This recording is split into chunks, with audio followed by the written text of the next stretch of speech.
South Sudan, our youngest country, has been ravaged by 6 years of war, flooding, and famine. It's a country that is in dire need of aid and foreign assistance. A United Nations brokered peace agreement between South Sudan's Dinka ethnic majority and Nuer ethnic minority has been continually delayed, leaving the South Sudanese people struggling to survive each day. Over the past 12 years, I've had the unique opportunity to get to know some of the South Sudanese refugees living in my hometown of Jacksonville, Florida. I have become familiar with their recent history and their personal lives, the most important of which is the story of the Lost Boys of Sudan. Have you ever met any of the Lost Boys? I have, and after listening to their harrowing experiences, I knew that I would need to spend a significant portion of my life helping the South Sudanese boys.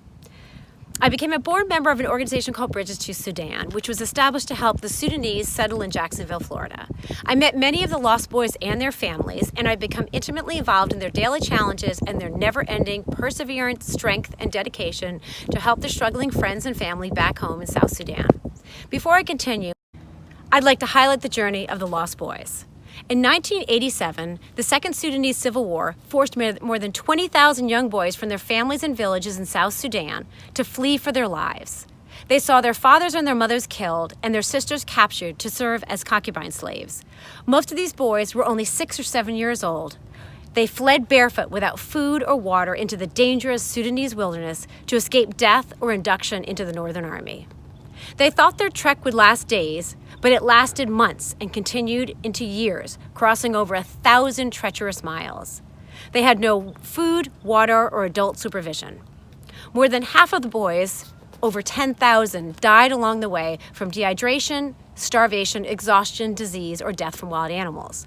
The surviving boys continued walking together in single-file formation across the border into Ethiopia to temporary safety in refugee camps. However, in 1991, in less than 4 years, the Ethiopian Civil War consumed the refugee camps and the boys were forced to flee again back into the Sudanese war zones and eventually southward to the Kakoba refugee camp across the border in Kenya. This United Nations High Commission of Refugee-run camp, situated in an arid desert, was known for ongoing malnutrition, communicable disease outbreaks, and malaria. Although the camp was challenging in many ways, it did offer schooling and healthcare to the boys, which was a saving grace. After a few years of harsh survival in the camps, the United Nations High Commission for Refugee decided that it was simply too dangerous to return the boys back to Sudan. So 4,000 of the Lost Boys were resettled in the United States. We received 85 of the Lost Boys in Jacksonville, Florida. I was excited to join the Bridges to Sudan organization to help the Lost Boys to rebuild their lives into one of promise, peace, and prosperity.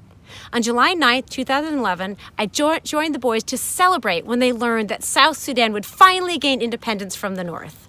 We had so much hope that now our friends could return home to join their families to rebuild their country into the land that they had dreamed of. But we were all wrong. Since December 2013, an ongoing war has devastated the country. This conflict has ignited a humanitarian crisis where more than 6.35 million people have no access to healthy food. Over 1 million children are suffering from acute malnutrition, and 10,000 people are living in famine-like conditions.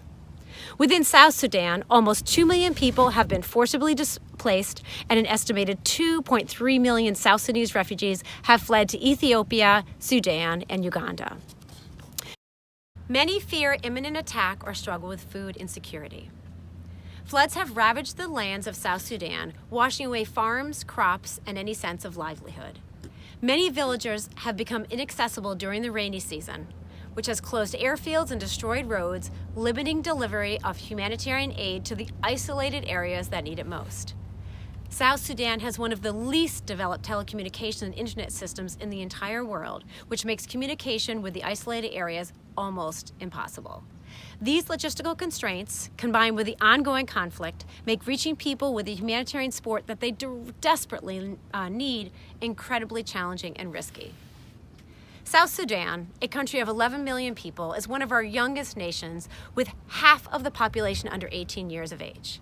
It is currently one of the poorest countries and ranks among the lowest in many socioeconomic categories.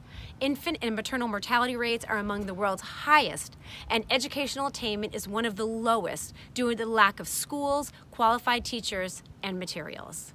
South Sudan is ranked the second lowest on the Global Peace Index, and it is the least happy country in the entire world.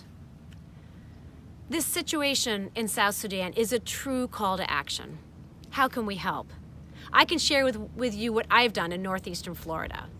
I've helped my oldest son to establish an organization, a nonprofit organization called Jack's Thrive, Teens Helping Refugees via Engagement, which is a youth-led nonprofit organization with a mission to educate and inspire refugee children.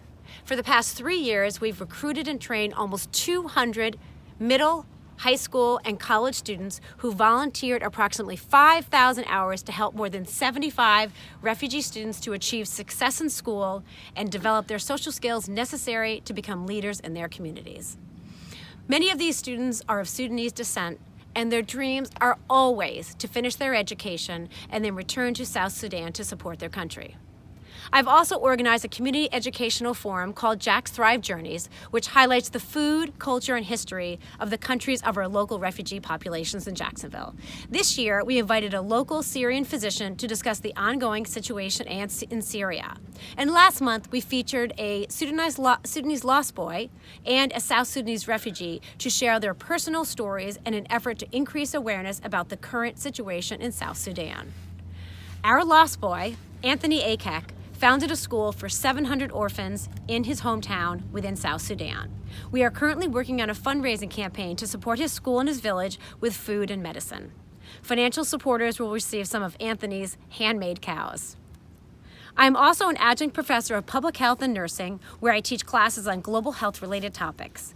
I rely on my experience working in an Indo-Chinese refugee camp in Thailand, along with my extensive involvement working with refugees in the United States to encourage public health and nursing professionals to understand and apply cultural competency concepts into their everyday work. I also try to inspire students to join me to make a difference in the world, identifying issues and problem-solving solutions to challenging topics using their skills, experience, and network to change lives. My ongoing goal is to continue to seek innovative ways to increase awareness about refugee issues in and around Jacksonville. I hope I've inspired you to join me to make a difference.